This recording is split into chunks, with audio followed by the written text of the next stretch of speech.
Alrighty. Everybody can hear me just fine, right? Is this volume of voice fine? Or this volume of voice?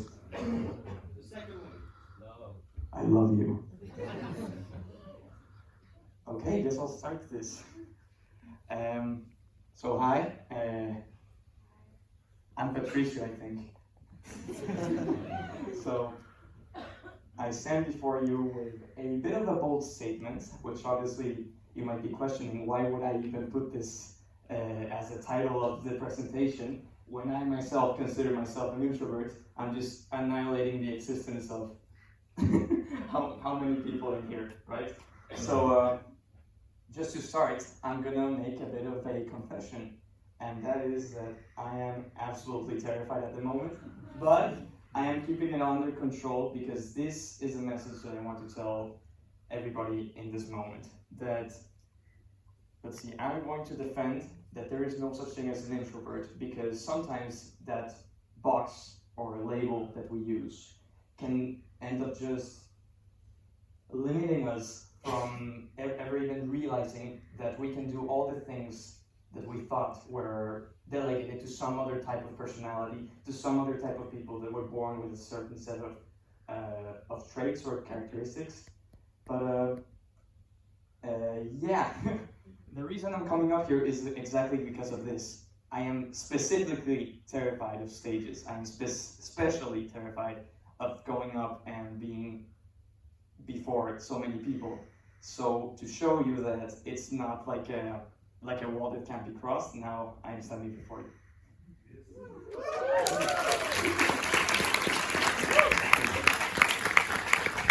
Okay, so before I start just tarnishing the whole idea of introvert extrovert thing, let's review what we think or what we usually associate with both sides or the two types of major identities in the whole world.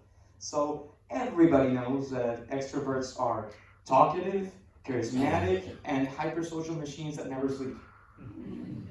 And on the other side, well, introverts are just mentally ill. So obviously these two types of labels are very general, everyone is very familiar with them, but at the same time, they don't really cover all of the wide spectrum of, you could say, of humanity. So, I don't know what I'm going to next. No, yes, I do. I do remember. Look. Shoot. I got it wrong. And never mind. How many of you here would consider yourselves introverts? Raise your hand right now. Wow. Okay, so I think that matches up quite neatly with the stat I have up here, which is from the Myers-Briggs company, which is the same company or the same psychologist that came up with the term of 16 personalities, right? So 56% of us consider ourselves introverts, and that's like the majority of the population. You would usually think like, oh, it's just that one guy at the party standing like this. No, wait, I'm gonna do it better.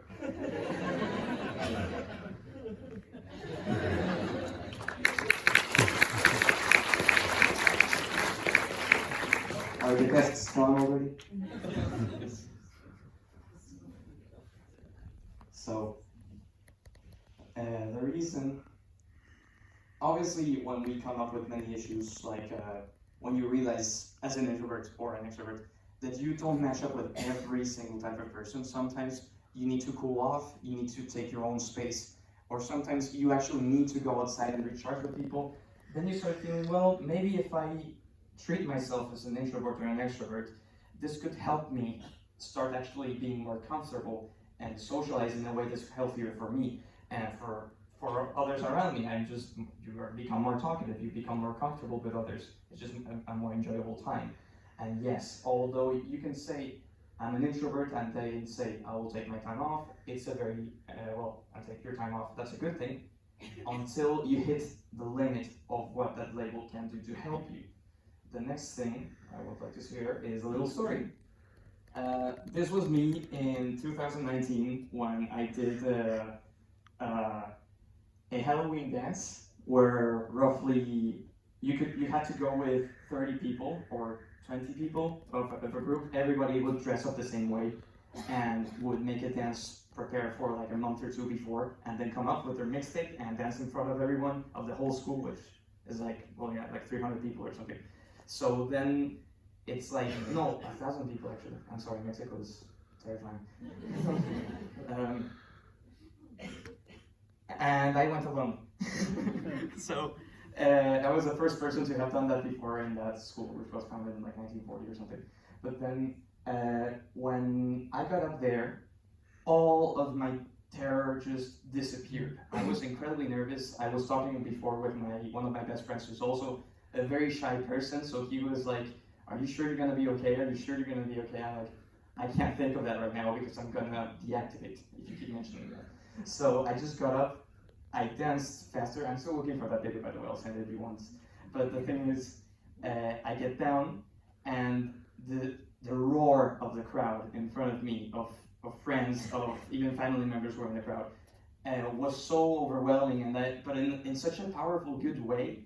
I felt so released, so much catharsis from actually finishing that and having commanded the room for one moment, that suddenly, I just get down and I see my friend. I start walking towards him, and when I'm about to hug him, my feet give, and I almost faint on him because I was so excited or so happy to have done that, you know. And we shared that cool moment with each other. It was very fun, and we felt like we had really achieved something. But then at the moment he said, "Oh my God, I could never do that, right? I could never do that." And I just say, "Oh, well, thank you. It's nice of you to say that." But then it's like the next day he said it again, and I realized that he actually really did indeed believe that he couldn't ever push himself to get up there. He said, I asked him why, and he said, "Because you're an extrovert." What? Why would you ever think that? And he just had cemented this idea into him that if you're an introvert, you have to delegate yourself to certain things, which is such a weird thing. I could never be like you. Okay. When it got me thinking, and I spoke to many people who I thought could relate with this, and obviously I've noticed in Denmark, which is a very good thing, that it's not as intensely written as maybe Mexico or the United States, but people definitely feel a strong border between like identities in a certain way. Like you can't step between one another, you can't be versatile, you can't be like you're naturally at a disadvantage for some things, right? So I'll take it to the next thing. What is it here? Oh yeah, here it is. It's a self-fulfilling prophecy. That's why I call it too. When you actually believe that you're not good at talking with people, then you talk less with people. And guess what happens? Then you're not as good at talking with people anymore. And people actually believe, oh, it's because I was naturally born this way, and that I just think I'm just a little bit frustrated. Okay? So when and I realized this obviously doesn't only affect my experience or introverts in general. Sometimes it actually affects extroverts or like more expressive people as well, way more, and sometimes in scarier ways. Because here's the thing: my sister is super assertive. She likes going out. She likes doing things on her own and with very strong initiative. And she's very expressive about the way she feels, about the things she wants, and I kind of admire her for that.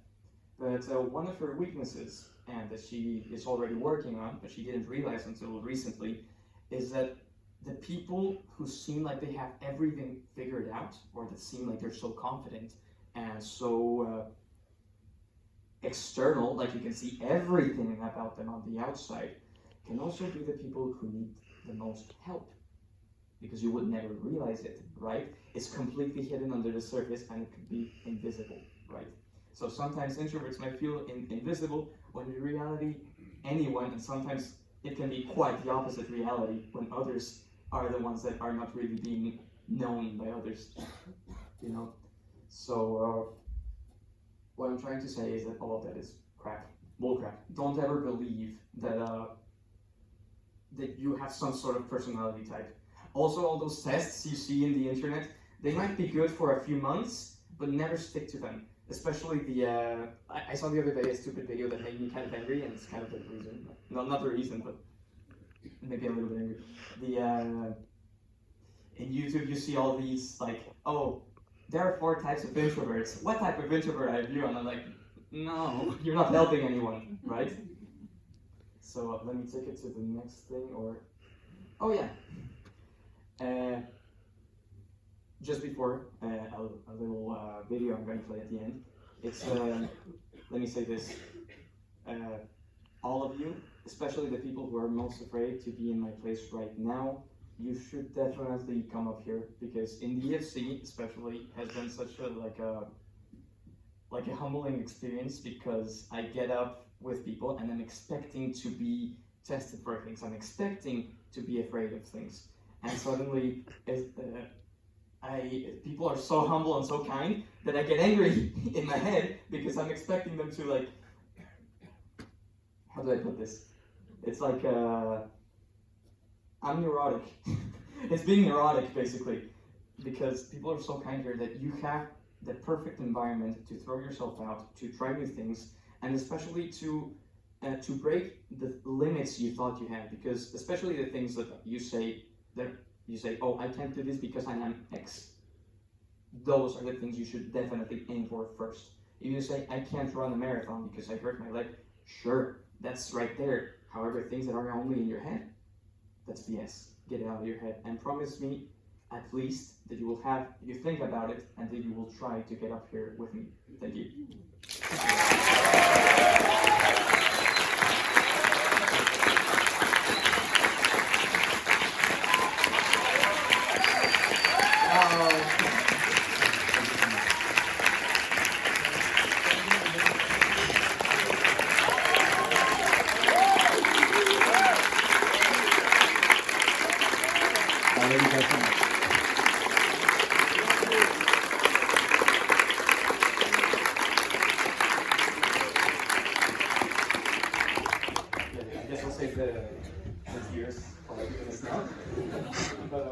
Okay, and now this is not entirely related to the topic I just had at hand, but since I have like 120 of you at my mercy, God bless your soul, I can force you to watch whatever I want. So I'm gonna play a video that I really like, and maybe you guys might be infected with my taste of music after this.